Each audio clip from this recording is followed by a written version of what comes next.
பசி துன்பத்தை நிறைய பேர் சொல்லியிருக்கலாம். அவ்வை பிராட்டி கூட சொல்லியிருக்கா, பசி வந்தா பத்தும் பறந்து போகும். அது மட்டும் எல்லாருக்கும் தெரியும். அந்த 10 என்ன? அவ்வைதான் எழுதியிருக்கா. அவ்வை எழுதியிருக்கா பாட்டுல. மானம். பசி வந்தா என்ன போயிடும்? ஃபர்ஸ்ட் கையெழுந்துருவோம். மானம். நான் அப்படிலாம் கிடையாது. சென்னையில பெரிய வெள்ளம் வந்தது. யாரா இருந்தாலும் பொட்டல தூக்கிடுவோம் கைய. யாரா இருந்தாலும் உயிர் இருக்கணுமே. நான் அதெல்லாம் சாட மாட்டேங்க. நான் யார்ட்டையும் வாங்கி தோணுமா? அப்ப தோணுமா? மானம், குலம், கல்வி, வன்மை, தாளாண்மை, தானம், தவம், முயற்சி, அறிவு. 10வதா ஒரு விஷயம் இருக்கு. தேனின் கசிவந்த சொல்லியர் மேல் காமுறுதல். காமம். பசியோட ஒருத்தன் இருக்கான், அழகா ஒரு பொண்ணு போகுது, போயா பசியா இருக்கு, பார்ப்போமா? மானம் போயிடும், குலம் போயிடும், கல்வி போயிடும், வன்மை போயிடும், அறிவுடைமை, தானம், தவம், முயற்சி, தாளாண்மை, காதல். இவை 10ம் பசி வந்தால் பறந்து போமேன்னு அவ்வை சொல்லிட்டா. ஆனா ஐயா எழுதியிருப்பாரு பாருங்க, பசியின் அவஸ்தை. அன்பு உள்ளங்களே, எல்லாருக்கும் தெரியும். என்னால் முயன்றவரை சொல்றேனே தவிர அவர் வார்த்தையால சொல்ல முடியாது. பசி வந்த ஜீவர்களுக்கு முதல்ல என்ன நடக்கும்னா, அறிவு வேலை செய்யாது. வேலை செய்யுமா? உயிர் அறிவு வேலை செய்யாது. உயிர் அறிவு செய்யாதவங்க கிட்ட போய் கடவுள் அறிவை பத்தி பேசலாமா?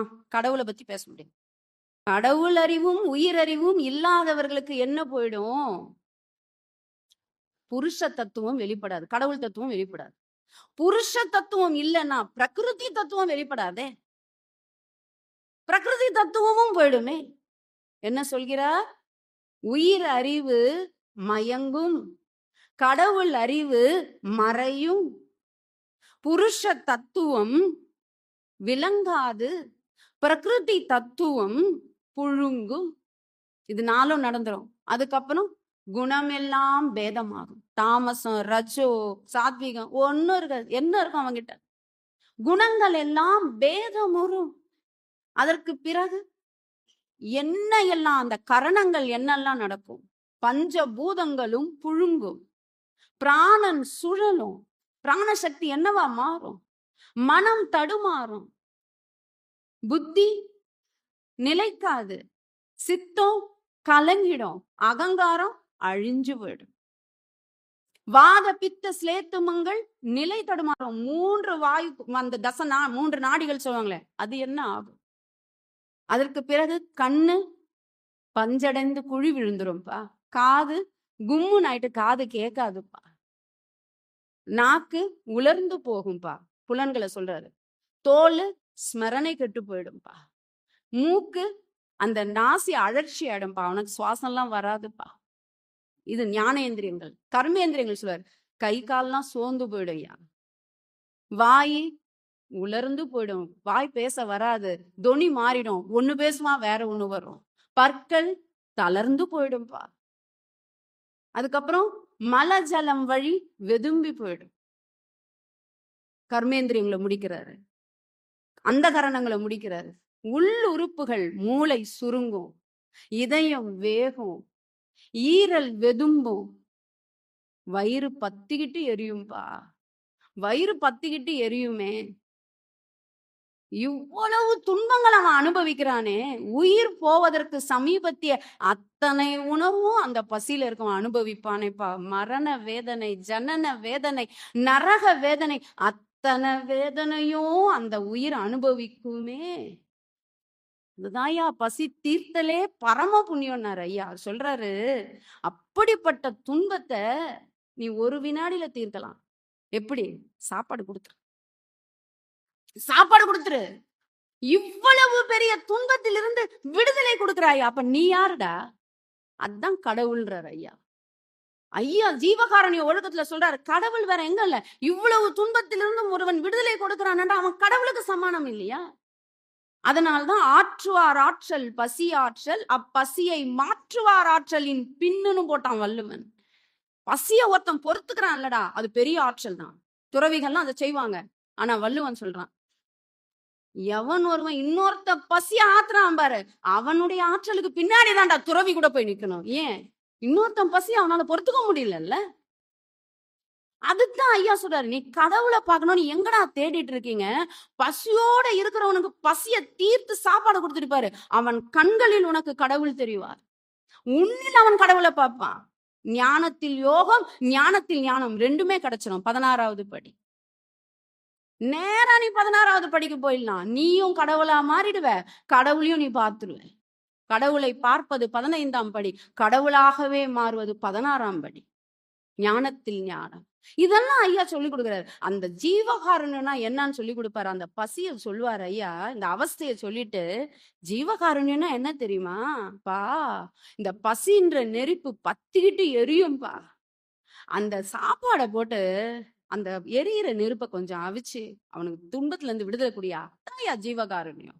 பசி என்ற விஷக்காற்று அவன் அறிவை அப்படியே அவிய செய்யும். அந்த சாப்பாடை கொடுத்து அந்த விஷக்காற்றை அவிச்சு அவன் அறிவை விளங்க செய்யும். பசி என்னும் புலி ஒருவனை கொல்ல வரும்பா, நீ சாப்பாடை கொடுத்து அந்த புலியிலிருந்து அவனை காப்பாத்துப்பா. இதெல்லாம் என் வார்த்தைகள், ஐயா வார்த்தை பிரம்மாண்டமா இருக்கும். ஐயாவே வாய்ப்பட படித்ததுதான் இந்த ஜீவகாருண்ய ஒழுக்கம். என்னைக்கு தெரியுங்களா? 1867ஆம் ஆண்டு மே மாதம் 23ஆம் தேதி வடலூரிலே சத்திய தர்மசாலைன்னு இன்னைக்கு வரைக்கும் அணையா அடுப்பு எரிஞ்சிட்டு இருக்கு பாத்தீங்களா? அன்னைக்கு படிக்கிறாரு இத மக்கள் முன்னிலையில. ஐயாவே படிச்சாரு. அந்த பசி கொடுமை ஐயா படிக்கிறாரு. சத்திய ஞான சபை அவர் கட்டினது 1872. 5 வருஷம் கழிச்சு தான் கட்டினாரு. முதல்ல என்ன பண்ணாரு தெரியுங்களா? பசிச்சவங்களுக்கு சோறு போட்டார் ஐயா. எந்த துறவியும் கையேந்தனாங்க, ஐயா மட்டும்தான் சாப்பாடு போட்டார் ஐயா. சாப்பாடு போட்டார் ஐயா. சோறு போடுறா, ஃபர்ஸ்ட் உயிரை காப்பாத்து. ஐயா சொல்லுவாரு 7 வித துன்பங்கள் சொல்லுவாரு. மக்களுக்கு 7 வித துன்பங்கள் இருக்கு. அதுல நீங்க டிவிஷன் போட்டுக்கலாம். பசி, கொலை, தாகம், எளிமை, பயம், இச்சை, பிணி. இந்த 5 விட்டுருவார் ஐயா. பிணி, இச்சை, பயம், எளிமை, தாகம் 5 கூட விட்டுருங்க. பசி, கொலை பண்ணக்கூடாது. கொலை துன்பத்துல இருந்து மக்களை மீட்டுருங்க, உயிர்களை. பசிச்சவங்களுக்கு சோறு போடுங்க. இதுதான் கடவுள் என்றார் ஐயா. அறிவு நிலை தெளிந்தோருக்கு உயிர் இறக்கமே கடவுள் வழிபாடு என்று. இதைத்தான் ஐயா அகவல்ல பாடுவாரு. நிறைய இருக்கு. ஐயா சொல்லுவாரு, இந்த உயிர்கொலை பண்றவங்களை பார்த்து ஐயா சொல்லுவாரு, அப்பா இந்த உயிர்கள் எல்லாம் படுற பாடு என்னால தாங்க முடியலையா. மண்ணுலக அதிலே இந்த உயிர்கள் படும் வருத்தத்தை ஒரு சிறிது எனினும், ஐயாவுடைய இரக்கம் பாருங்க, ஒரு சிறிது எனினும் கண்ணுற பார்த்தும் செவி உற கேட்டும் கனமளவு கூட என்னால சகித்திட மாட்டேன்பா. இந்த உயிர்கள் படுற கஷ்டம் என்னால பார்க்க முடியலப்பா. என்ன இரக்கங்க ஐயா. கனப்பொழுது கூட, ஒரு சிறிது கூட கண்ணால பார்த்தும் செவி உற கேட்டும் நான் சகித்திட மாட்டேன். என்னால அதெல்லாம் பார்க்க முடியாது. நீ என்ன பண்ணு, இந்த எண்ணம் எனக்கு வருது இல்ல, என்னொரும் இந்த எண்ணத்தை நீ எந்தாய் உன் அருள் வளத்தால் இசைத்த போதெல்லாம் நன்னொரும் அவ்வுயிர்களினுடைய வருத்தத்தை தவிர்த்தல் வேண்டும். அந்த வரத்தை அவங்களுக்கு நான் கொடுக்கணும். எதுவும் இதுதான் எனக்கு ஆசை. ஐயா சொல்லுவார், எனக்கு இறக்கவும் ஆசை இல்லை, இப்படி இருக்கவும் ஆசை இன்றி மீண்டும் பிறக்கவும் ஆசை இல்லை. உலகில் எல்லோரும் என்னை பெரியவர் பெரியவர் என்று சிறக்கவும் ஆசை இல்லை. விசித்திரங்கள் செய்யவும் ஆசை ஒன்று இல்லை. துயரடைந்து தூங்கவும் ஆசை இன்றி இல்லை, துறக்கவும் ஆசை இல்லை. யாராவது இப்படி எழுத முடியுமா? அப்ப என்னதாயா உனக்கு ஆசை? இறைவன் கேட்பாருல்ல, இதுதான் எனக்கு ஆசைன்றார். என்ன? இந்த உயிர்கள் படுதில்ல கஷ்டம், அதை நான் கண்ணால பார்த்து செவி உற கேட்டா அந்த உயிர்களினுடைய வருத்தத்தை தவிர்க்கும் நல் வரம் எனக்கு வேண்டும், அதை நல்குதல் வேண்டும். எனக்கு இச்சை எந்தாயின்வர், எனக்கு இதாய ஆசை. இறைவன் கேட்கிறாராம், வேற ஏதாவது வேணுமா? இவை தவிர, இவை அல்லால் வேறு ஒரு இச்சை எனக்கு இல்லை. இதை தவிர எனக்கு வேற ஆசை கிடையாதுயா. உயிருள்